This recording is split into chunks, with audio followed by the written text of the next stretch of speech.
බුදුරජාණන් වහන්සේලා දෙනමක් පහළ වුණා නම් මේ සක්වලේ මේ සක්වල සුණු විසුණු වෙලා යනවා. දසදහසක් ලෝක ධාතුවට ඔසුලා දරා සිටිය හැක්කේ එක් බුදුරජාණන් වහන්සේ නමක් පමණි. ඉතින් එක්වර අන්‍ය වූ දෙවෙනි බුදුරජාණන් වහන්සේ නමකුත් උපදිනසේක්නා එය මේ දසදහසක් ලෝක ධාතුවට උසුලා දරාගත නොහැකි වනු ඇත.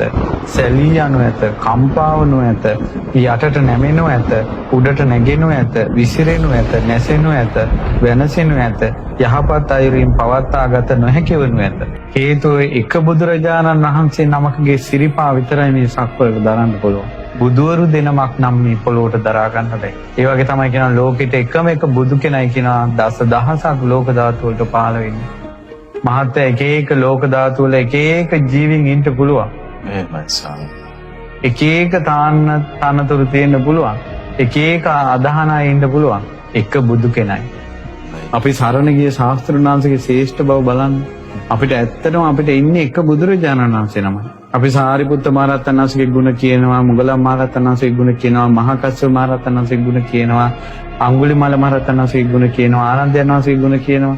අපි ඔක්කොම ශ්‍රාවකයෝ.